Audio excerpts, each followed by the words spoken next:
ತಾಯಿ ಕರ್ತವ್ಯವನ್ನು ಪ್ರಾರ್ಥಿಸುತ್ತಾವೆ. ನಮ್ಮ ಮರಿಯ ಅಲ್ಪಸಾದ ಪೂರ್ಣೆ ಪ್ರಭು ನಿಮ್ಮೊಡ ಇದ್ದಾರೆ. ಹಿರಿಯ ನೀವು ಧನ್ಯರು ಮತ್ತು ನಿಮ್ಮ ಉದರದ ಫಲವಾದ ಯೇಸು ಧನ್ಯರು. ಪರಿಶುದ್ಧ ಮರಿಯಾದ ಮಾತೆಯೇ, ಪಾಪಿಗಳಾಗಿರುವ ನಮಗಾಗಿ ಈಗಲೂ ನಮ್ಮ ಮರಣದ ಸಮಯದಲ್ಲಿ ಪ್ರಾರ್ಥಿಸಿರಿ. Praise the Lord. ಇವತ್ತು ಕೀರ್ತನೆ 53ನೇ ಅಧ್ಯಾಯ ಕೊಟ್ಟಿದ್ರೆ 53ನೇ ಅಧ್ಯಾಯ ನಾವು ಮೊದಲೇ ಒಂದ್ಸತಿ ಆಲಿಸಿದೀವಿ. ಯಾಕೆಂತ ಹೇಳಿದ್ರೆ ಈ ಕೀರ್ತನೆ 14, 53 ಎರಡು ಒಂದೇ, ಬರೀ ಒಂದೆರಡು ಸೆಂಟೆನ್ಸ್ ಆ ಕಡೆ ಇರುತ್ತೆ, ಮತ್ತೆಲ್ಲ ಒಂದೇ ಆಗಿದೆ. ಆದ್ರೂ ಪವಿತ್ರಾತ್ಮ ಈ ದಿನ ಇದ್ರ ಮುಖಾಂತರ ನಮ್ಗೆ ಏನ್ ಪ್ರೇರಣೆ ನಾವು ಆಲಿಸೋಣ. ನಾವ್ ಇದನ್ನ ಒಂದ್ಸತಿ ಓದೋಣ. 53ನೇ ಅಧ್ಯಾಯ ಕೀರ್ತನೆ 53 ಒಂದ್ಸತಿ ಓದಿ. ಯಾರು ಸಿಸ್ಟರ್ ಶಶಿಕೃಷ್ಣ? ಮನದಲ್ಲಿ ದೇವನಿಲ್ಲ ಎನ್ನುವವರು ದುರ್ಮತಿಗಳು, ಏಹ ಕೃತ್ಯವೆಸಗುವವರು ಆ ಭ್ರಷ್ಟಾಚಾರಿಗಳು. ಒಳಿತನ್ನು ಮಾಡುವರಾರು ಇಲ್ಲ ಅವರುಳು. ಮಾನವರನ್ನು ದೇವ ಸ್ವರ್ಗದಿಂದ ಸಮೀಕ್ಷಿಸುತ್ತಿಹನು, ತನ್ನನ್ನು ಅರಸುವ ಸನ್ಮತಿಗಳಾರೆಂದು ವೀಕ್ಷಿಸುತ್ತಿಹನು. ಒಳಿತೆಸಗುವವರು ಒಬ್ಬರೂ ಇಲ್ಲ, ದ್ರೋಹಿಗಳು ದುಷ್ಕರ್ಮಿಗಳು ಅವರೆಲ್ಲ. ದುರ್ಜನರು ನನ್ನ ಜನರನ್ನು ಕೂಳಿನಂತೆ ನುಂಗುವುದೇಕೆ? ದೇವರನ್ನು ನೆನೆಯದ ದುಷ್ಕರ್ಮಿಗಳಿಗೆ ಅರಿವಿಲ್ಲಬೇಕೆ? ದಿಗ್ಭ್ರಾಂತರಾಗುವವರಿದೋ ಹೀಗೆಂದು ಇಲ್ಲದಂತೆ ದುರುಳರು. ದೇವರಿಂದ ತಿರಸ್ಕೃತವಾದ ಅವರು ಪರಾಜಿತರಾಗುವರು. ದಿಕ್ಕು ಪಾಲಾಗುವುವು ನಿಮ್ಮ ಮೇಲೆ ಬಿದ್ದವರ ಮೂಳೆಗಳು. ಬರಲಿ ಇಸ್ರಾಯೇಲಿಗೆ ಜೀವೋದ್ಧಾರ ಸಿಯೋನಿನಿಂದ. ತರಲಿ ದೇವರು ತನ್ನ ಪ್ರಜೆಗೆ ಮರಳಿ ಸಿರಿ ಸಂಪದ. ನೀಡಲಿ ಯಾಕೋಬ ಮೇನ್ ಇಸ್ರಾಯೇಲ್ ಜನತೆಗೆ ಹರ್ಷಾನಂದ. ಆಮೇನ್. ಇದರಲ್ಲಿ ಮೊದಲು ಈ ಒಂದು ಕಾರ್ಯದಲ್ಲಿ, ಈ ಒಂದು ವಚನದಲ್ಲಿ ಒಂದು ಮೂರನ್ನ ಒಂದು ಹೈಲೈಟ್ ತಗೋಬಹುದು. ಯಾಕಂತಂದ್ರೆ ಅಲ್ಲಿ ಒಂದು ಕಾರ್ಯ ಹೇಳ್ತಾರೆ, ದೇವರಿಲ್ಲವೆಂದು ತನ್ನ ಹೃದಯದಲ್ಲಿ ಅಂದುಕೊಂಡಿದ್ದಾರೆ. ಒಂದನೇದು. ಎರಡನೇದು, ಅವರು ಕೆಟ್ಟು ಹೋಗಿ ಅಸಹ್ಯವಾದ ಕಾರ್ಯಗಳನ್ನ ಮಾತ್ರ ಮಾಡಲು ಅವ್ರು ಮುಂದಾಗ್ತಾ ಇದಾರೆ ಅಂತ ತೋರಿಸ್ತಾರೆ. ಮೂರನೇದು, ಒಳ್ಳೆ ಕಾರ್ಯ ಮಾಡೋರು ಒಬ್ರು ಇಲ್ಲ ಅನ್ನೋದನ್ನ ಇಲ್ಲಿ ವಚನಗಳ ಮುಖಾಂತರ ತೋರಿಸ್ತಾ ಇದ್ದಾರೆ. ಮೇನ್ ಆಗಿ ನಾವ್ ಇದನ್ನ ಆಲಿಸುವಾಗ ಮೊದಲನೇ ವಚನದಲ್ಲಿದೆ, ಮನದಲ್ಲಿ ದೇವನಿಲ್ಲ ಎನ್ನುವನು ದುರ್ಮತಿಗಳು, ಹೇಯ ಕೃತ್ಯವೆಸಗುವವರು ಆ ಭ್ರಷ್ಟಾಚಾರಿಗಳು, ಒಳಿತನ್ನು ಮಾಡುವವರು ಇಲ್ಲ ಅವರುಳು ಅಂತ ಹೇಳಿದ್ದಾರೆ. ನಾವು ನೋಡ್ಬೋದು, ಇದನ್ನ ನಾವು ಆದಿಕಾಂಡದಲ್ಲಿ ನೋಡ್ಬೋದು. 19ನೇ ಅಧ್ಯಾಯದಲ್ಲಿದೆ, 1-11 ನಾವು ಓದ್ರೆ ಗೊತ್ತಾಗುತ್ತೆ. ಆದಿಕಾಂಡದಲ್ಲಿ ಸೊದೋಮ್ ಗೊಮೋರ ನಗರ, ಇಲ್ಲಿ ಎಲ್ಲ ಆ ಒಂದು ಅವಸ್ಥೆಯನ್ನು ನೋಡ್ಬೋದು. ನಾವ್ ಇದನ್ನ ತುಂಬಾ ಓದಿದ್ವಿ. ಅಲ್ಲಿ ಏನ್ ಮಾಡ್ತಾ ಇದಾರೆ, ಅಲ್ಲಿ ಅಬ್ರಾಮ್ನು ಆ ಒಂದು ಕಾರ್ಯನ ಓದೋದು. ಆದಿಕಾಂಡ 19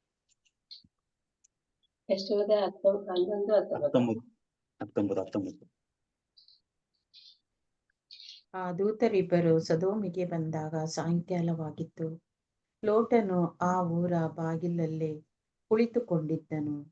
ದೂತರನ್ನು ಕಂಡದ್ದೇ ಅವನು ಎದ್ದು ಬಂದು ಬಾಗಿ ನಮಸ್ಕರಿಸಿ, ಸ್ವಾಮಿಗಳೇ, ನಿಮ್ಮ ದಾಸನ ಮನೆಗೆ ಬಂದು ರಾತ್ರಿ ತಂಗಿರಿ. ಕಾಲುಗಳನ್ನು ತೊಳೆದುಕೊಳ್ಳಿ, ಬೆಳಗ್ಗೆ ಎದ್ದು ನಿಮ್ಮ ಪ್ರಯಾಣವನ್ನು ಮುಂದುವರಿಸಬಹುದು ಎಂದನು. ಅವರು, ಇಲ್ಲ, ನಾವು ಬೀದಿಯಲ್ಲೇ ರಾತ್ರಿಯನ್ನು ಕಳೆಯುತ್ತೇವೆ ಎಂದು ಉತ್ತರಿಸಿದರು. ಅವನು ಬಹಳವಾಗಿ ಒತ್ತಾಯಪಡಿಸಿದ್ದರಿಂದ ಅವನ ಮನೆಯಲ್ಲೇ ತಂಗಲು ಒಪ್ಪಿಕೊಂಡರು. ಅವರು ಮನೆಗೆ ಬಂದಾಗ ಲೋಟನು ಹುಳಿಯಿಲ್ಲದ ರೊಟ್ಟಿಗಳನ್ನು ಸುಡಿಸಿ ಔತಣವನ್ನು ಸಿದ್ಧಗೊಳಿಸಿದನು. ಅವರು ಊಟ ಮಾಡಿದರು. ಆದರೆ ಅವರು ಮಲಗುವುದಕ್ಕೆ ಮುಂಚೆ ಆ ಸೊದೋಮ್ ಪಟ್ಟಣದ ಗಂಡಸರು, ಹುಡುಗರು, ಮುದುಕರು ಎನ್ನದೆ ಎಲ್ಲರೂ ಬಂದು ಆ ಮನೆಯನ್ನು ಮುತ್ತಿದರು. ಅಲ್ಲದೆ ಲೋಟನಿಗೆ, ಆ ರಾತ್ರಿ ತಂಗಲು ನಿನ್ನ ಬಳಿಗೆ ಬಂದ ಆ ಮನುಷ್ಯರು ಎಲ್ಲಿ? ಅವರನ್ನು ಹೊರಕ್ಕೆ ಕರೆದುಕೊಂಡು ಬಾ, ಅವರೊಡನೆ ಸಂಭೋಗಿಸಬೇಕು ಎಂದು ಕೂಗಿ ಹೇಳಿದರು. ಲೋಟನು ತನ್ನ ಹಿಂದೆ ಬಾಗಿಲು ಹಾಕಿಕೊಂಡು ಹೊರಕ್ಕೆ ಬಂದು, ಅಣ್ಣ ತಮ್ಮಂದಿರ, ನಿಮ್ಮನ್ನು ವಿನಂತಿಸಿಕೊಳ್ಳುತ್ತೇನೆ, ಈ ಪಾತಕ ಮಾತ್ರ ಮಾಡಬೇಡಿ. ಕೇಳಿ, ಕನ್ಯೆಯರಾದ 2 ಹೆಣ್ಣು ಮಕ್ಕಳು ನಮಗಿದ್ದಾರೆ. ಅವರನ್ನು ಬೇಕಾದರೆ ಹೊರಗೆ ಕರೆಯಿಸುತ್ತೇನೆ, ನಿಮಗೆ ಇಷ್ಟ ಬಂದಂತೆ ಮಾಡಬಹುದು. ಆದರೆ ಆ ಮನುಷ್ಯರು ನನ್ನ ಆಶ್ರಯಕ್ಕಾಗಿ ಬಂದವರು, ಅವರಿಗೆ ಏನು ಮಾಡಬೇಡಿ ಎಂದರು.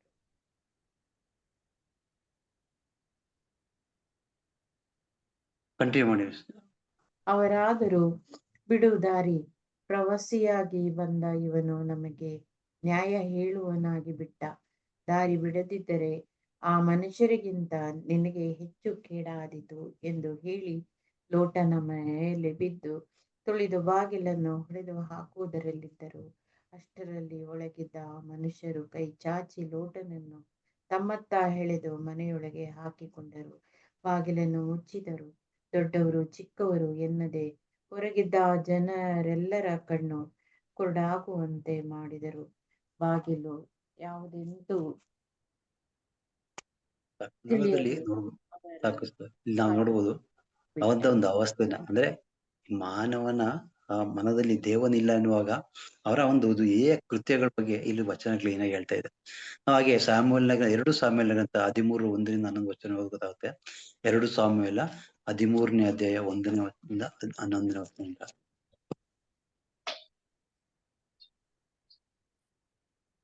13 ಬ್ರದರ್. ಹೌದು. ದಾವೀದನ ಮಗನಾದ ಅಬ್ಷಾಲೋಮನಿಗೆ ತಾಮರಳೆಂಬ ಬಹು ಚೆಲುವೆಯಾದ ತಂಗಿ ಇದ್ದಳು. ದಾವೀದನ ಮಗ ಅಮ್ನೋನನು ಆಕೆಯನ್ನು ಮೋಹಿಸಿದನು. ಅವನು ಆಕೆಯ ಮೇಲೆ ಮೋಹದಿಂದ ಪೀಡಿತನಾಗಿ ಅಸ್ವಸ್ಥನಾದನು. ಆಕೆ ಕನ್ಯೆ ಆದುದರಿಂದ ಆಕೆಗೆ ಏನು ಮಾಡುವುದು ಅಸಾಧ್ಯವೆಂದು ಅಮ್ನೋನನಿಗೆ ಕಂಡಿತು. ಅವನಿಗೆ ಯೋನಾಬನಾದನೆಂಬ ಒಬ್ಬ ಗೆಳೆಯನಿದ್ದ. ಇವನು ದಾವೀದನ ಅಣ್ಣನಾದ ಶಿಮ್ಮನ ಮಗ ಹಾಗೂ ಬಹು ಯುಕ್ತಿವಂತ. ಅವನು ಒಂದು ದಿನ ಅಮ್ನೋನನನ್ನು, ರಾಜಪುತ್ರರೇ, ನೀವು ದಿನೇ ದಿನೇ ಕ್ಷೀಣವಾಗುತ್ತಾ ಬರುವುದೇಕೆ? ನನಗೆ ತಿಳಿಸಬಾರದೆ ಎಂದು ಕೇಳಿದನು. ಅವನು, ನನ್ನ ತಮ್ಮನಾದ ಅಬ್ಷಾಲೋಮನ ತಂಗಿ ತಾಮರಳ ಮೇಲೆ ನನಗೆ ಮೋಹ ಉಂಟಾಗಿದೆ ಎಂದು ಉತ್ತರ ಕೊಟ್ಟನು. ಆಗ ಯೋನಾದಾಬನು, ನೀನು ಅಸ್ವಸ್ಥನಾದವನಂತೆ ನಟಿಸಿ ಹಾಸಿಗೆಯ ಮೇಲೆ ಮಲಗಿಕೋ. ನಿನ್ನ ತಂದೆ ನಿನ್ನನ್ನು ನೋಡುವುದಕ್ಕೆ ಬಂದಾಗ ದಯವಿಟ್ಟು ನನ್ನ ತಂಗಿ ತಾಮರಳನ್ನು ನನಗಾಗಿ ಆಹಾರ ಸಿದ್ಧ ಮಾಡುವುದಕ್ಕೆ ಕಳುಹಿಸಿ, ಆಕೆ ನನ್ನೆದುರಿನಲ್ಲಿ ಸಿದ್ಧ ಮಾಡಿ ಕೊಡುವುದಾದರೆ ಊಟ ಮಾಡುತ್ತೇನೆ ಎಂದು ಹೇಳು ಎಂದನು. ಅಮ್ನೋನನು ಅಸ್ವಸ್ಥನಾದವನೋ ಎಂಬಂತೆ ಮಲಗಿಕೊಂಡನು. ಅರಸನು ಅವನನ್ನು ನೋಡುವುದಕ್ಕೆ ಬಂದಾಗ ಅವನು ಅರಸನಿಗೆ, ದಯವಿಟ್ಟು ನನ್ನ ತಂಗಿ ತಾಮರಳನ್ನು ನನ್ನ ಬಳಿಗೆ ಕಳುಹಿಸಿ, ಆಕೆ ನನ್ನ ಕಣ್ಮುಂದೆ ಒಂದೆರಡು ಭಕ್ಷ್ಯಗಳನ್ನು ಮಾಡಿ ಕೊಡುವುದಾದರೆ ಊಟ ಮಾಡುತ್ತೇನೆ ಎಂದು ಬೇಡಿಕೊಂಡನು. ದಾವೀದನು ಅರಮನೆಗೆ ಆಳುಗಳನ್ನು ಕಳುಹಿಸಿ ಆಕೆಗೆ, ನೀನು ನಿನ್ನ ಅಣ್ಣ ಅಮ್ನೋನನ ಮನೆಗೆ ಹೋಗಿ ಅವನಿಗಾಗಿ ಆಹಾರವನ್ನು ಸಿದ್ಧ ಮಾಡು ಎಂದು ಹೇಳಿದನು. ಕೂಡಲೇ ಆಕೆ ತನ್ನ ಅಣ್ಣನಾದ ಅಮ್ನೋನನ ಮನೆಗೆ ಹೋದಳು. ಅವನು ಮಲಗಿದ್ದನು. ಆಕೆ ಹೋಗಿ ಹಿಟ್ಟು ತೆಗೆದುಕೊಂಡು ನಾದಿ ಅವನ ಕಣ್ಮುಂದೆಯೇ ಭಕ್ಷ್ಯಗಳನ್ನು ಮಾಡಿ ಸುಟ್ಟಳು. ಆನಂತರ ಆಕೆ ಅವುಗಳನ್ನು ಬಾನಳಿಯಿಂದ ತೆಗೆದು ಅವನ ಮುಂದಿಟ್ಟಳು. ಅವನು ಊಟ ಮಾಡದೆ ಎಲ್ಲಾ ಜನರನ್ನು ತನ್ನ ಬಳಿಯಿಂದ ಹೊರಡಿಸಬೇಕೆಂದು ಅಪ್ಪಣೆ ಮಾಡಿದನು. ಎಲ್ಲರೂ ಹೋದ ಮೇಲೆ ಅವನು ತಾಮರಳಿಗೆ, ಆಹಾರವನ್ನು ಈ ಕೋಣೆಗೆ ತೆಗೆದುಕೊಂಡು ಬಾ, ನೀನಾಗಿ ತಂದುಕೊಟ್ಟರೆ ಊಟ ಮಾಡುತ್ತೇನೆ ಎಂದು ಹೇಳಿದನು. ಆಗ ತಾಮರಳು ತಾನು ಮಾಡಿದ ಭಕ್ಷ್ಯಗಳನ್ನು ಅಣ್ಣನಾದ ಅಮ್ನೋನನಿದ್ದ ಕೋಣೆಗೆ ತೆಗೆದುಕೊಂಡು ಹೋಗಿ ಅವನ ಮುಂದಿಟ್ಟಳು. ಕೂಡಲೇ ಅವನು ಆಕೆಯನ್ನು ಹಿಡಿದು, ನನ್ನ ತಂಗಿ, ಬಂದು ನನ್ನ ಸಂಗಡ ಮಲಗಿಕೋ ಎಂದನು. ಆಕೆ, ಅಣ್ಣ, ಬೇಡ, ನನ್ನನ್ನು ಕೆಡಿಸಬೇಡ.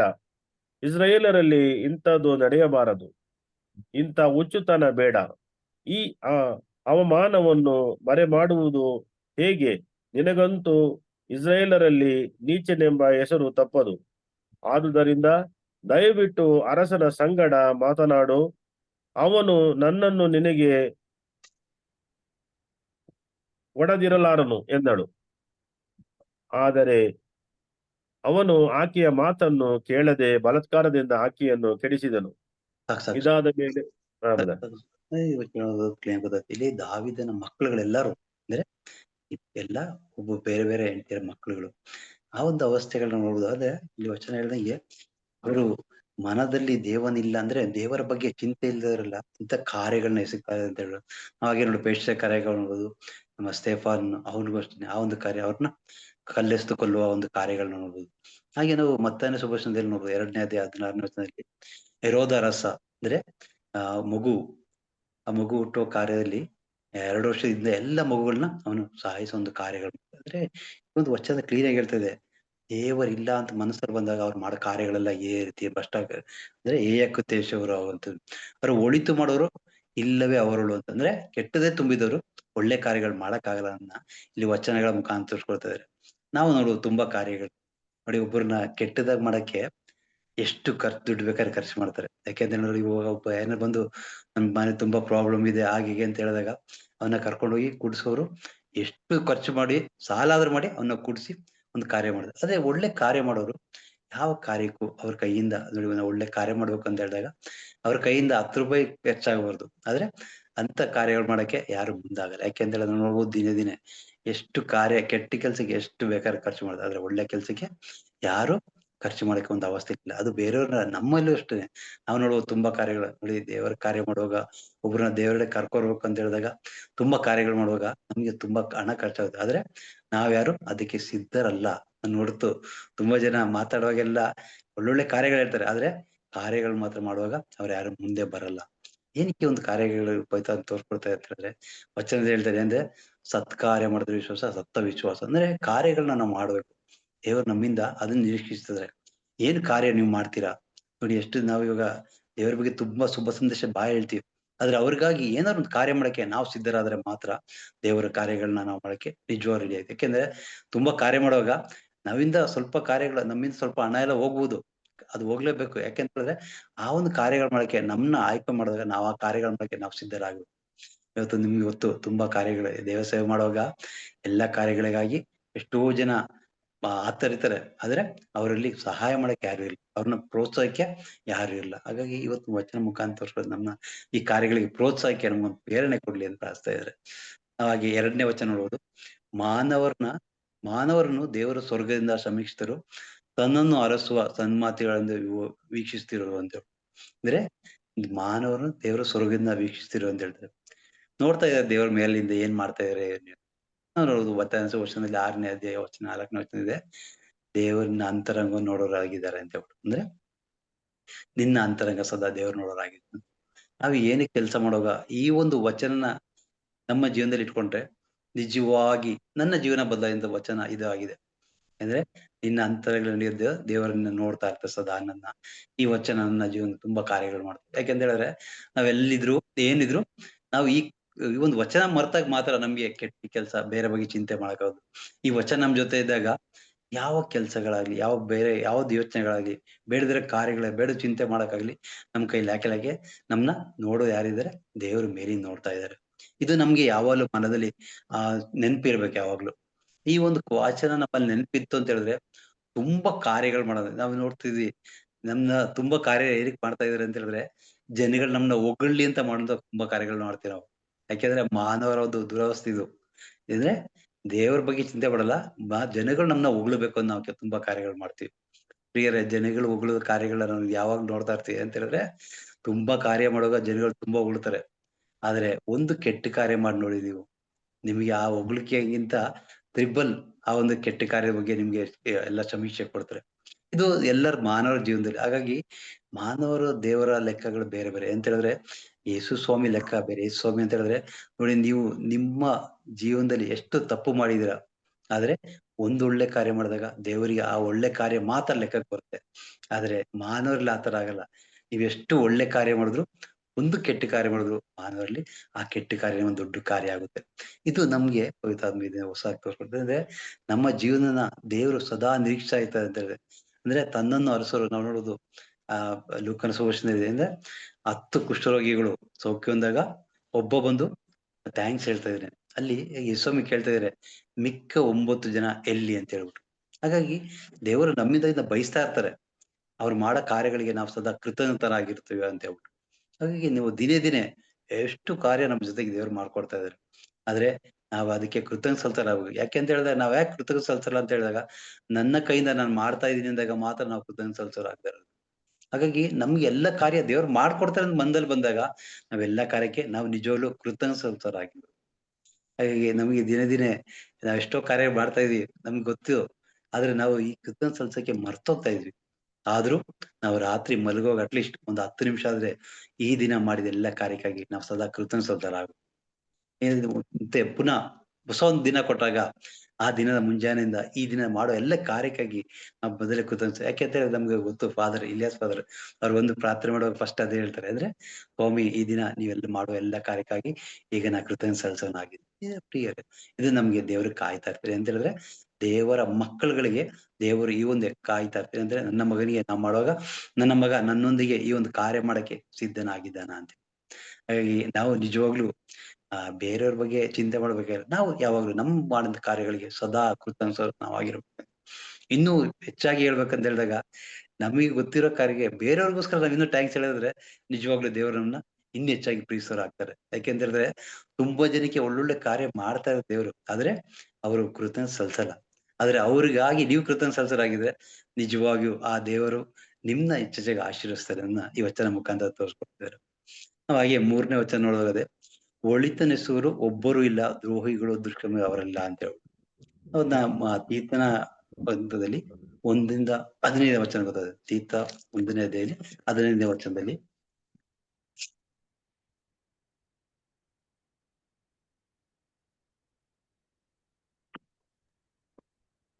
ಅಧ್ಯಾಯ ಎಷ್ಟು ಬ್ರದರ್? ತೀತ 1ನೇ ಅಧ್ಯಾಯ 15ನೇ ವಚನ.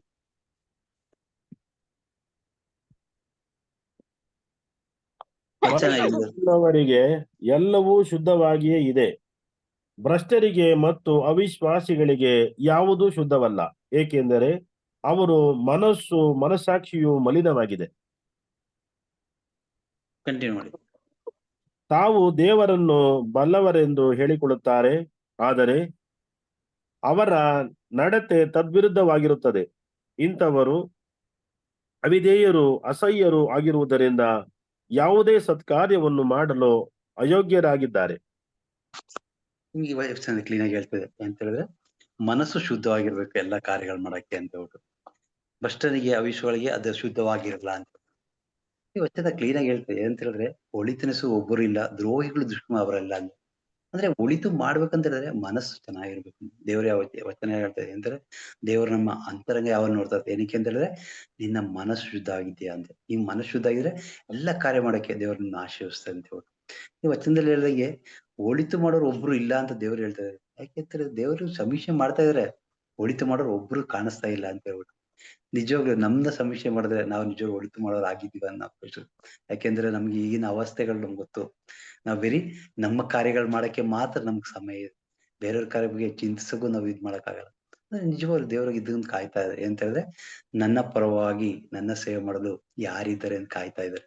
ಅಂದ್ರೆ ದೇವರ ಸೇವೆ ಮಾಡಲು ನಮ್ನ ಆರಿಸ್ಕೊಂಡಿದ್ದಾರೆ, ಆದ್ರೆ ನಾವು ಮಾತ್ರ ಆ ಕಾರ್ಯ ಮಾಡಲು ಸಿದ್ಧರಾಗ್ತಾ ಇಲ್ಲ. ನಾವು ನಮ್ಮ ಕಾರ್ಯಗಳ ಬಗ್ಗೆ ಮಾತ್ರ ನಾವು ಚಿಂತೆ ಮಾಡೋದಾಗ್ತಾ ಇದೀವಿ.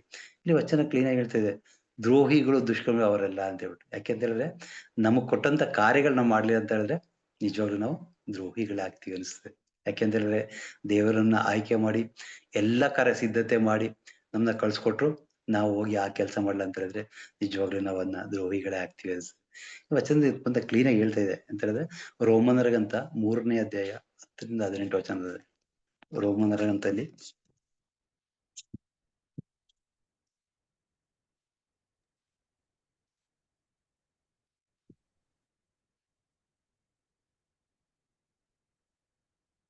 3:10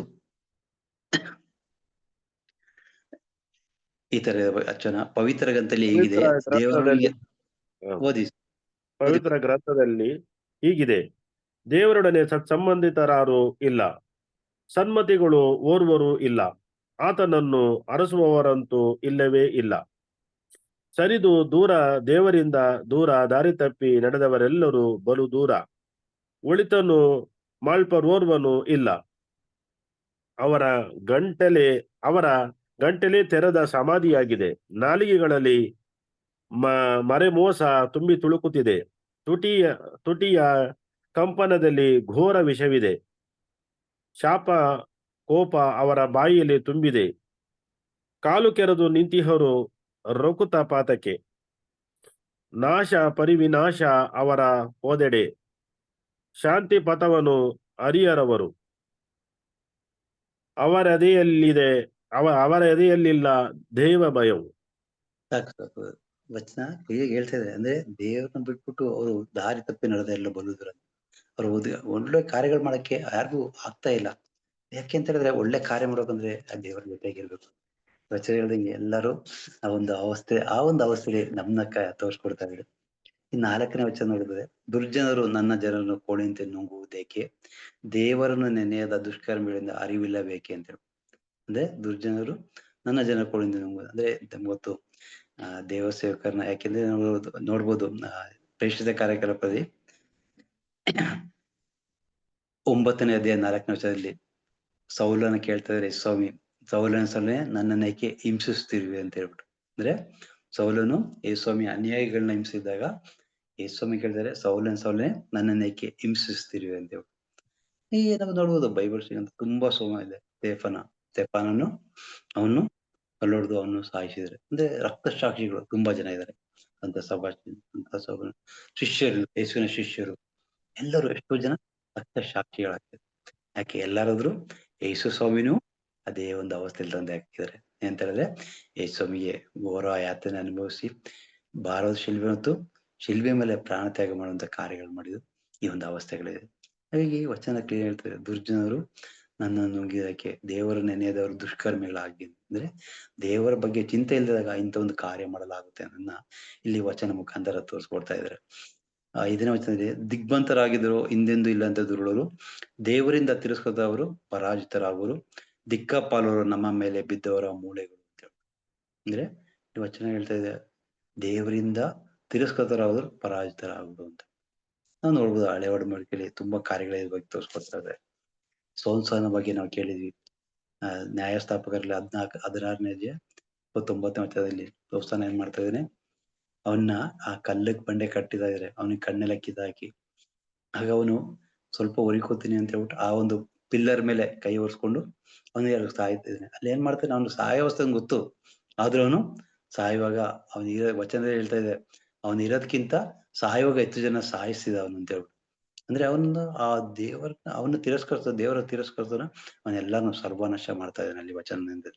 ಮತ್ತೆ ಹಾಗೆ ನೋಡ್ಬೋದು 1 ಅರಸ 18ನೇ ಅಧ್ಯಾಯ 20ರಲ್ಲಿ ಬಾಳ್ ದೇವತೆ ಬಗ್ಗೆ ಎಲಿಯ ಪ್ರವಾದಿ ಅದನ್ನ ತುಂಬಾ ಕೇಳಿದೀವಿ.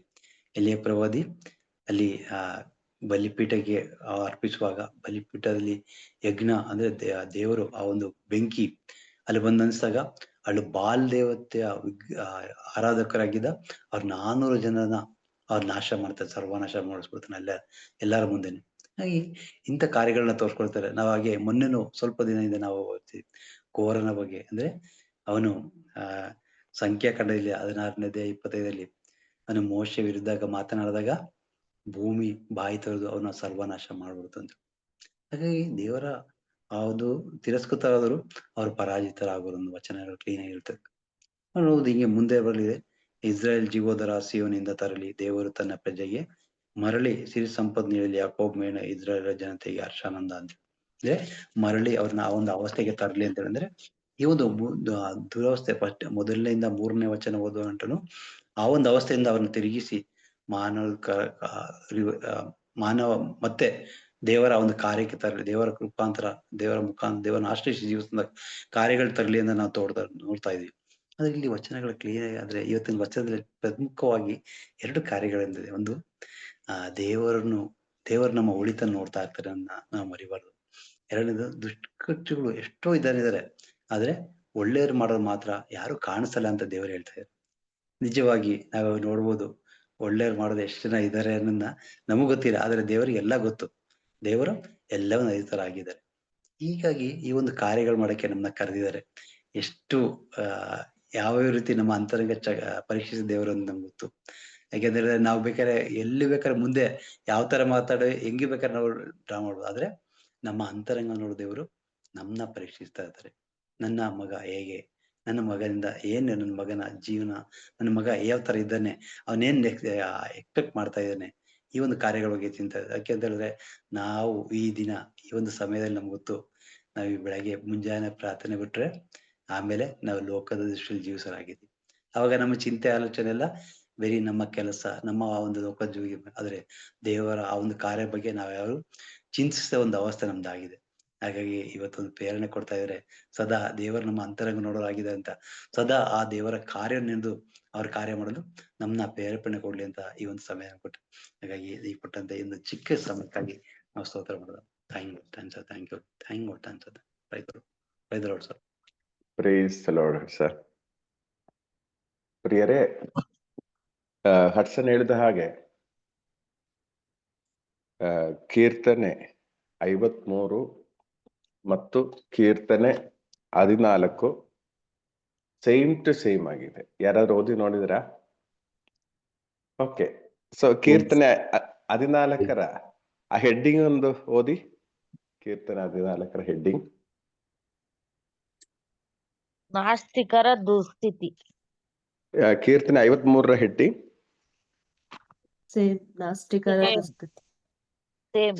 Same heading.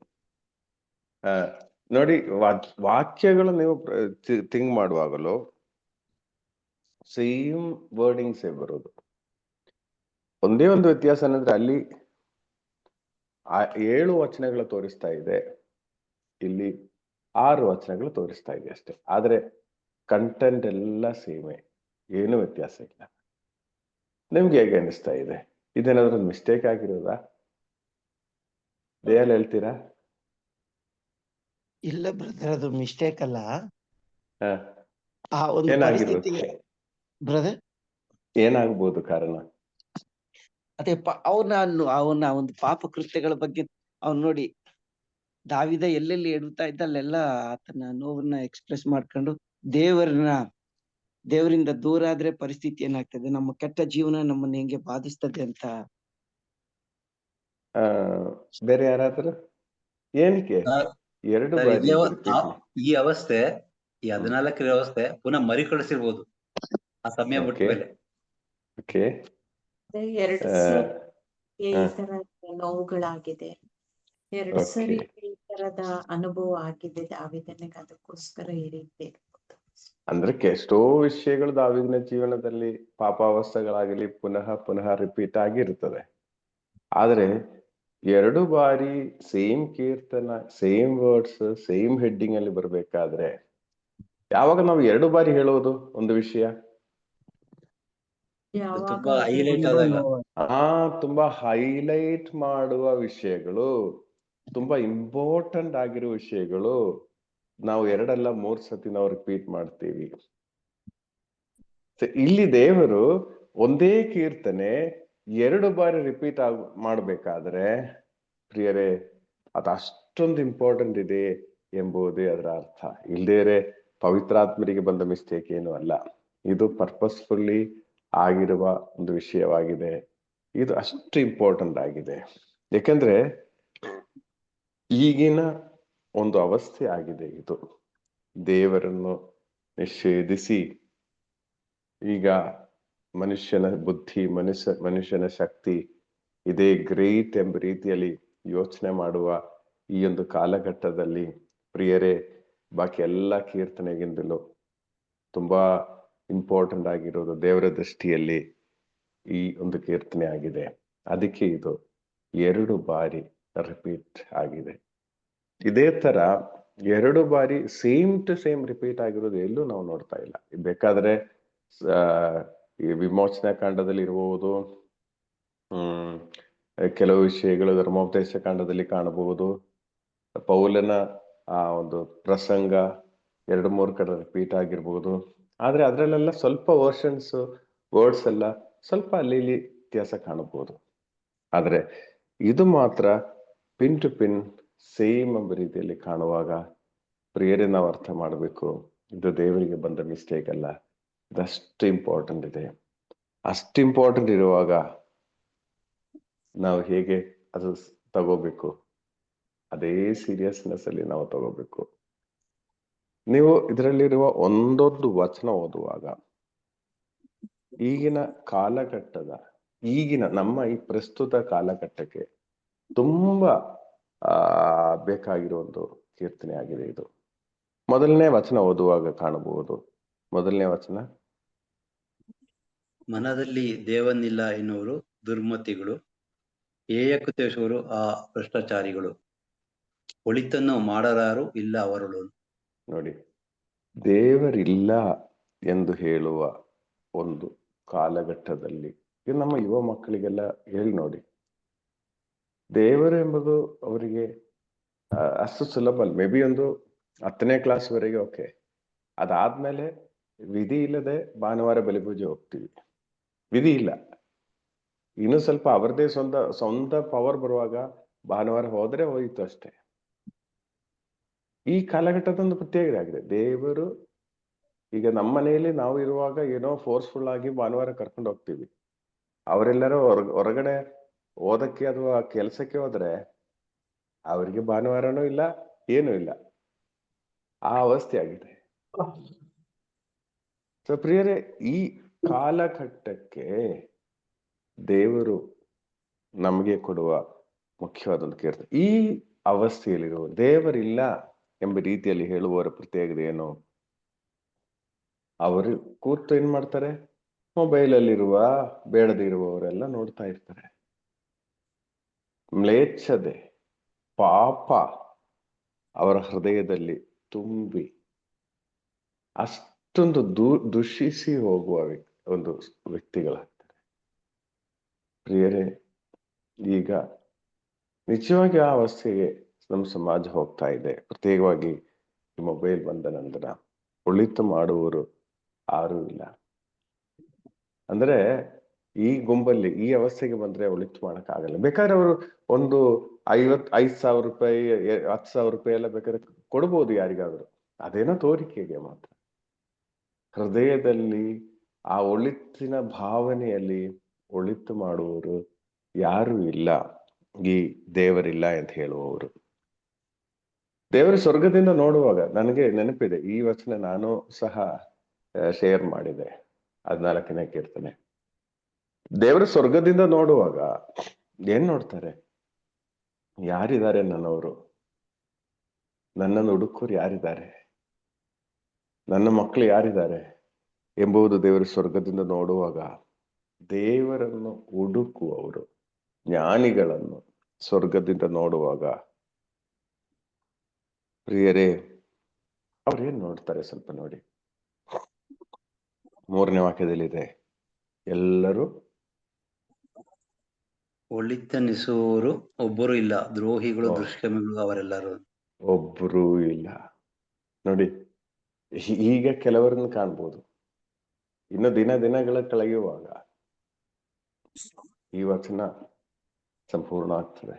ಒಬ್ಬರು ಇಲ್ಲ ಎಂಬ ಪರಿಸ್ಥಿತಿ. ಅಂದ್ರೆ ದೇವರಿಲ್ಲ ಎಂದು ಹೇಳುವ ಅವರ ಅಲ್ಟಿಮಮ್ ಇದೇ ಆಗುತ್ತದೆ. ಒಳಿತು ಅವರು ಮರೆತು ಬಿಡ್ತಾರೆ. ಕಾರಣ ಏನಂದ್ರೆ, ದೇವರಿಲ್ಲ ಎಂದು ಹೇಳುವಾಗ ಅವರಿಗೆ ಆ ಧಾರ್ಮಿಕ ಚಿಂತೆಗಳೇ ಇರಲ್ಲ. ಇದು ಸರಿ, ಇದು ತಪ್ಪು ಎಂಬ ಚಿಂತೆಯೇ ಇರಲ್ಲ. ಈಗ ನೋಡಿ, ಹುಡುಗ ಮದುವೆ ಮಾಡುವ ಪರಿಸ್ಥಿತಿ ಆಗಿದೆ, ಹುಡುಗಿ ಮದುವೆ ಮಾಡುವ ಪರಿಸ್ಥಿತಿ ಆಗಿದೆ. ಯಾವ ಧಾರ್ಮಿಕ ಚೌಕಟ್ಟುಗಳು ಇಲ್ಲ. ಈಗ ಮದುವೆ ಇಲ್ಲದೆ ಸುಮ್ನೆ ಹುಡುಗಿ ಜೊತೆಗೆ ಜೀವಿಸುವ ಒಂದು ಪರಿಸ್ಥಿತಿ ಆಗಿದೆ. ಇದೆಲ್ಲ ಅಪ್ರೂವ್ ಆಗುವ ಒಂದು ಪರಿಸ್ಥಿತಿಯಲ್ಲಿ ಕೆಲವು ರಾಷ್ಟ್ರಗಳು ಅಪ್ರೂವ್ ಮಾಡ್ಬಿಟ್ಟಿದ್ದಾರೆ. ಧಾರ್ಮಿಕ ಚಿಂತೆಗಳೇ ಇಲ್ಲ. ನೀವು ನೋಡಿದ್ರೆ ಯಾವ ರಾಜ್ಯಗಳೆಲ್ಲ ಇದು ಅಪ್ರೂವ್ ಮಾಡಿದೆ ನೀವು ನೋಡಿದ್ರೆ ಕಾಣಬಹುದು. ಒಂದು ಕಾಲಘಟ್ಟದಲ್ಲಿ ಇವರೆಲ್ಲ ಕ್ರಿಶ್ಚಿಯನ್ ರಾಜ್ಯಗಳಾಗಿದ್ರು, ಆದ್ರೆ ಈಗ ಅಲ್ಲಿ ಕ್ರಿಶ್ಚಿಯನ್ಸ್ ಇಲ್ಲ. ಈಗ ಅವರು ಯಾವ ದೇವರಿಲ್ಲ ಎಂದು ಹೇಳುವ ಪರಿಸ್ಥಿತಿಯಲ್ಲಿರುವವರೇ. ಅಲ್ಲೇನೆ ನಾವು ಈಗ ಸ್ವರ್ಗ ಎಂಬ ರೀತಿಯಲ್ಲಿ ನೋಡುವ ಕೆಲವು ರಾಜ್ಯಗಳಿದೆ, ಅಲ್ಲಿನ ಅವಸ್ಥೆನೇ ಇದು. ದೇವರಿಲ್ಲ ಎಂಬ ರೀತಿಯಲ್ಲಿ ಯೋಚನೆ ಮಾಡಲು ಪ್ರಾರಂಭಿಸುವಾಗ ಅಲ್ಲಿ ಏನ್ ಸ್ಟಾರ್ಟ್ ಆಗ್ತದೆ? ಧಾರ್ಮಿಕ ಚಿಂತೆಗಳೇ ಇರಲ್ಲ. ಯಾಕೆ ಕೆಲವೊಂದು ಕಡೆ, ಕೆಲವೊಂದು ಈವನ್ ಕಥೋಲಿಕ ಸಭೆಯಲ್ಲೂ ಸಹ ಕೆಲವ ಅಧಿಕಾರಿಗಳು ಈ ರೀತಿಯ ಹುಡುಗಿ ಇದು ಹುಡುಗಿ ಹುಡುಗ ಈ ತರ ಮದುವೆ ಮಾಡಲು ತುಂಬಾ ಫೋರ್ಸ್ ಬರ್ತಾ ಇದೆ, ಅದಕ್ಕೆ ಪರ್ಮಿಷನ್ ಕೊಡ್ತೀರಾ ಎಂಬ ರೀತಿಯಲ್ಲಿ ವಟಿಕ್ಯಾನ್ ಅಲ್ಲಿ ಪರ್ಮಿಷನ್ ಕೇಳುವ ರೇಂಜ್ಗೆ ರೀಚ್ ಆಗಿದೆ ಸುಮಾರು ರಾಷ್ಟ್ರಗಳಲ್ಲಿ. ಆ ರಾಷ್ಟ್ರಗಳೆಲ್ಲ ಕೆಲವು ನಾವು ತುಂಬಾ ಅಲ್ಲಿಗೆ ಹೋಗ್ಬೇಕು, ಓದ್ಬೇಕು, ಕೆಲಸ ಮಾಡ್ಬೇಕಂತ ಯೋಚನೆ ಮಾಡುವ ರಾಷ್ಟ್ರಗಳೇ, ಎಸ್ಪೆಷಲಿ ಜರ್ಮನಿ ತರ ಇರುವ ರಾಜ್ಯಗಳು. ಪ್ರಿಯರೇ, ದೇವರಿಲ್ಲ ಎಂದು ಯಾವಾಗ ಮನುಷ್ಯನ ಹೇಳ್ತಾರೋ ಅಲ್ಲಿ ಅವನ ಧಾರ್ಮಿಕತೆ ಇಲ್ಲದಂತೆ ಆಗ್ತದೆ. ಆಗ ಏನೆಲ್ಲ ಬರುತ್ತದೆ? 5ನೇ ವಚನದಲ್ಲಿದೆ, ಧಾರ್ಮಿಕತೆ ಇಲ್ಲದೆ ಇರುವಾಗ ಏನ್ ಬರುತ್ತೆ? ದಿಗ್ಭ್ರಾಂತರಾಗುವುದು, ಹಿಂದೆಂದೂ ಇಲ್ಲಂತೆ ದಿಗ್ಭ್ರಾಂತರಾಗುವರು, ಭಯದಿಂದ ತುಂಬಲು. ಧಾರ್ಮಿಕತೆ ಇಲ್ಲದೆ ಇರುವಾಗ ಭಯದಿಂದ ತುಂಬುವ ಅವಸ್ಥೆ ಆಗ್ತದೆ.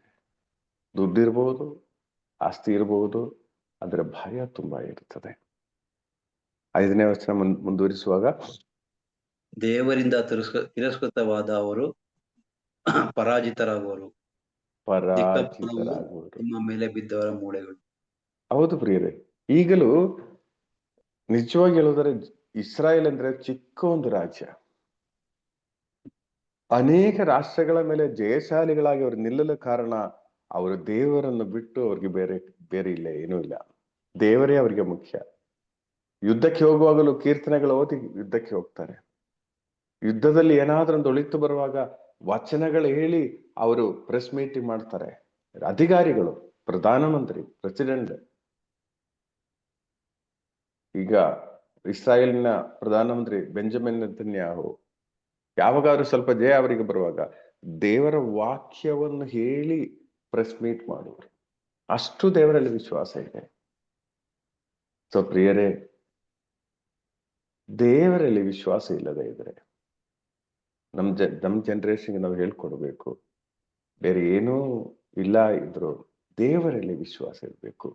ದೇವರಲ್ಲಿ ವಿಶ್ವಾಸ ಇಲ್ಲದೆ ಅವನನ್ನು ಮೂರ್ಖನು ಎಂದು ಕರೆಯಲಾಗಿದೆ. ದೇವರಲ್ಲಿ ವಿಶ್ವಾಸ ಇಲ್ಲದೆ ಇರುವವನು. ಮೇ ಬಿ ಅವನು MS ಎಲ್ಲ ಮುಗಿದಿರಬೇಕು, ಇಂಜಿನಿಯರಿಂಗ್ ಮುಗಿಸಿ, MBBS ಮುಗಿಸಿ, MS ಮುಗಿಸಿ ಎಲ್ಲ ಇರಬಹುದು. ಆದ್ರೆ ದೇವರಿಲ್ಲ ಎಂಬ ಚಿಂತೆ ಅವನ ಮನಸ್ಸಿನಲ್ಲಿದ್ರೆ ಅವನ ಮೂರ್ಖನೇ ಸರಿ. ವಚನ ಹೇಳ್ತಾರೆ ಅವನ ಅಧರ್ಮಿ ಆಗ್ತಾನೆ. ಇನ್ನು 6ನೇ ವಾಕ್ಯದಲ್ಲಿ ಬರಲಿ ಇಸ್ರಾಯೇಲಿಗೆ ಜೀವೋದ್ಧಾರ ಸಿಯೋನಿಂದ, ತರಲಿ ದೇವರು ತನ್ನ ಪ್ರಜೆಗೆ ಮರಳಿ ಸಿರಿ ಸಂಪದ. ಇದು ಯಾವಾಗ ಆಗ್ತದೆ? ಅವರು ದೇವರಿದ್ದಾರೆ, ದೇವರೇ ನಮ್ಮ ರಕ್ಷಕನು, ನಮ್ಮ ದಾರಿ ದೀಪ, ನಮ್ಮನ್ನು ಮುನ್ನಡೆಸುವರು ಎಂದೆಲ್ಲ ಕೇಳುವ ಒಂದು ಅವಸ್ಥೆ ಬರುವಾಗ. ಪ್ರಿಯರು, ಇದು ನೀವು ಅರ್ಥ ಮಾಡಬೇಕು. ಇದು ಈ ಕೀರ್ತನೆ ದಾವೀದನು ಡೈರೆಕ್ಟ್ ಇಸ್ರಾಯೇಲ್ರಿಗೆ ಹೇಳಿರುವ ವಿಷಯ. ಹಾಗಾದ್ರೆ ಅಷ್ಟು ವಿಶ್ವಾಸಿಗಳು ಎಂಬ ರೀತಿಯಲ್ಲಿ ನಾವು ಹೇಳುವ ಅವರ ಮಧ್ಯೇನು ಕೆಲವರು ಇರ್ಬಹುದು, ಏನ್ ದೇವರಿಲ್ಲ ಈ ರೀತಿ ಹೇಳುವರು ಇದ್ದಿರಬಹುದು. ಸೊ ಪ್ರಿಯರೇ, ಆ ಕಾಲಘಟ್ಟದಲ್ಲೂ ಇದಿದೆ ಎಂದು ಹೇಳುವಾಗ ನೀವು ಅರ್ಥ ಮಾಡಿ, ಈ ಒಂದು ಆರ್ಟಿಫಿಷಿಯಲ್ ಇಂಟೆಲಿಜೆನ್ಸಿನ ಈ ಕಾಲಘಟ್ಟದಲ್ಲಿ ದೇವರು ಉಂಟೋ ಎಂಬ ಸಂಶಯ ಅನೇಕರಿಗೆ, ವಿಶ್ವಾಸಿಗಳಿಗೂ ಬರುವ ಈ ಕಾಲಘಟ್ಟದಲ್ಲಿ ಈ ಕೀರ್ತನೆ ತುಂಬಾ ಸೂಕ್ತವಾದ ಕೀರ್ತನೆಯಾಗಿದೆ. ನಾವಿದು ಧ್ಯಾನಿಸಬೇಕು, ಇದು ನಮ್ಮ ಮಕ್ಕಳಿಗೆ ತಿಳಿಯಪಡಿಸ್ಬೇಕು. ಆದ್ರೆ ಕಷ್ಟ. ನಮ್ಮ ಮಕ್ಕಳಿಗೆ ಇದು ಹೇಳಕ್ಕೆ ಸ್ಟಾರ್ಟ್ ಮಾಡಿದ್ರೆ ಓಡಿ ಎಸ್ಕೇಪ್ ಆಗ್ತಾರೆ. ಆ ಅವಸ್ಥೆಯಲ್ಲಿದೆ, ಹೇಳಕ್ಕಾಗಲ್ಲ. ನಿಮ್ಗೇನು ಬುದ್ಧಿ ಇಲ್ಲದೆ ನೀವೇನೋ ಮಾಡ್ತೀರಾ ಅಂತ ಹೇಳ್ತಾರೆ. ಅವರಿಗೆ ಬುದ್ಧಿ ಇರುವವರು, ದೇವರಿಲ್ಲ ಅಂತ ಹೇಳುವವರು. ಆದರೆ ನಿಜ ಬುದ್ಧಿಯುಳ್ಳವರು ಯಾರು ಎಂದು ನಮಗೆ ಗೊತ್ತು. ಪ್ರೀಸ್ ಅಲ್ಲ ಹೇಜೆ ಸರ್. ಸ್ವಾಮಿ, ಕಲ್ಲಾದ ಹೃದಯ ಅಂತ ಹೇಳ್ತಾ ಇದಾರೆ, ಅದು ನಿಜ, ಕರೆಕ್ಟ್. ಕಲ್ಲಾದ ಹೃದಯದಲ್ಲಿ ಮಾತ್ರ. ಹೌದು, ಮಾತ್ರ ಅಲ್ಲ, ಯೇಸುಸ್ವಾಮಿ ಹೇಳಿದ್ರು ನೋಹನ ಕಾಲದಿಂದ ಎಂದು ಹೇಳಿದ್ದಾರೆ. ಈ ಇಂಥ ವ್ಯಕ್ತಿಗಳು ಹಳೆಯ ಒಡಂಬಡಿಕೆಯಿಂದಲೂ ನೋಹನ ಕಾಲದಿಂದಲೂ ಇದೆ. ನೋಹನ ಕಾಲದಿಂದ ಈ ಒಂದು ದುಷ್ಕೃತ್ಯಗಳು ಎಂದ ರೀತಿಯಲ್ಲಿ ಯೇಸುಸ್ವಾಮಿ ಸಹ ಹೇಳ್ತಾ ಇದ್ದಾರೆ. ಪ್ರಿಯರಿ, ದುಷ್ಕೃತ್ಯ ಮಾಡುವ ನಂಬ 1 ಆಳುಗಳು ದೇವರಲ್ಲಿ ಇಲ್ಲ ಎಂಬ ರೀತಿಯಲ್ಲಿ ಹೇಳುವರು. Okay, KJ sir. Praise Lord sir. Praise Lord ಪ್ರಿಯರೇ. ಇಂದು ನಮಗೆ 53ನೆಯ ಕೀರ್ತನೆಯನ್ನ ನಮ್ಮ ಸ್ಮೈಲಿಂಗ್ ಬ್ರದರ್ ಆಡ್ಸನ್ ಅವರು ಅತ್ಯುತ್ತಮವಾಗಿ ಕೊಟ್ಟಿದ್ದಾರೆ. ಅವರು ಮೊದಲನೆಯ ವಚನದಿಂದ ಅವರು ನೀಟಾಗಿ ಎಕ್ಸ್ಪ್ಲೇನ್ ಮಾಡಿಕೊಟ್ಟಿದ್ದಾರೆ ನಮಗೆ. ಮೊದಲನೇ ವಚನದಲ್ಲಿ ಅವರು ಹೇಳಿದ್ರು, ದೇವರನ್ನು ವಿಶ್ವಾಸಿಸದ, ದೇವರಿಲ್ಲ ಅಂತ ಹೇಳುವವರು ಯಾವ ರೀತಿ ದುಷ್ಕೃತ್ಯಗಳನ್ನ ಎಸಗುತ್ತಾರೆ ಅನ್ನೋದನ್ನ ಅವರು ಉದಾಹರಣೆ ಮೂಲಕ ತಿಳಿಸ್ಕೊಟ್ರು. ಆದಿಕಾಂಡದಿಂದ ಹಿಡಿದು ಮತ್ತೆ ಇನ್ನು ಅನೇಕ ಉದಾಹರಣೆಗಳನ್ನ ಅವರು ನೀಡಿ ನಮ್ಗೆ ಎಕ್ಸ್ಪ್ಲೇನ್ ಮಾಡಿಕೊಟ್ಟಿದ್ದಾರೆ. ಮತ್ತೆ ಅವರು ಆ ಒಂದು ಬೋಧನೆ ಇವತ್ತು ನಮ್ಗೆ ಒಂದು ಕನ್ನಡಿ ಹಿಡ್ದಂಗೆ ಇತ್ತು. ಹೌದು, ನಾವು ಒಳ್ಳೆ ಕೆಲ್ಸಕ್ಕೆ ಜಾಸ್ತಿ ಖರ್ಚು ಮಾಡಕ್ ಹೋಗಲ್ಲ, ಕೆಟ್ಟ ಕೆಲ್ಸಗಳಿಗೆ ಜಾಸ್ತಿ ಖರ್ಚು ಮಾಡ್ತೀವಿ, ಅದು ನಿಜ. ಚರ್ಚಲ್ಲಿ ಸ್ವಲ್ಪ ಉಂಡಿಗೆ ಕಾಸು ಹಾಕೋಣ ಅಂದ್ರೆ ಕಾಣಿಕೆಗೆ ಕೈ ಬರೋದೇ ಇಲ್ಲ. ಅದೇ ಹೋಗಿ ಮಟನ್ ಚಿಕನ್ ಆದ್ರೆ ಎಷ್ಟ್ ಬೇಕಾದ್ರೂ ನಾವು ಖರ್ಚು ಮಾಡ್ತೀವಿ. ಸೊ ಅದೇ ತರ ಇನ್ನೂ ಬೇಕಾದಷ್ಟು ಕಾರ್ಯಗಳಿದೆ. ಸೊ ಸೂಕ್ಷ್ಮವಾಗಿ ತಿಳಿಸ್ಕೊಟ್ಟಿದ್ದಾರೆ ನಮಗೆ. ನಾವು ಮತ್ತೆ ದೇವರು ಒಂದು ಸರ್ವೆ ಮಾಡ್ತಾ ಇದ್ದಾರೆ, ಸಮೀಕ್ಷೆ ಮಾಡ್ತಾ ಇದ್ದಾರೆ, ಒಳ್ಳೆಯವರು ಇದಾರ ಅಂತ ನೋಡ್ಲಿಕ್ಕೆ. ಸೊ ಒಳ್ಳೆಯವರು ಸಿಗೋದು ತುಂಬಾ ಕಷ್ಟ. ಸೊ ಅದನ್ನು ಅವರು ತಿಳಿಸ್ಕೊಟ್ಟಿದ್ದಾರೆ. ಸೊ ಹಾಗಾಗಿ thank you so much Adson brother. ನಿಜವಾಗ್ಲೂ ಉತ್ತಮವಾಗಿತ್ತು ನಿಮ್ಮ ಬೋಧನೆ. Thank you so much. ಹಾಗೆ ಜಾಯ್ ಬ್ರದರ್ ನಮ್ಗೆ ಇದನ್ನ ಮೊದಲೇ 14ನೇ ಕೀರ್ತನೆ ಎಕ್ಸ್ಪ್ಲೇನ್ ಅವರೇ ಮಾಡ್ಕೊಟ್ಟಿದ್ರು. ಅದರಲ್ಲೂ ಕೂಡ ಅನೇಕ ವಿಚಾರಗಳನ್ನ ತಿಳಿಸಿದ್ರು.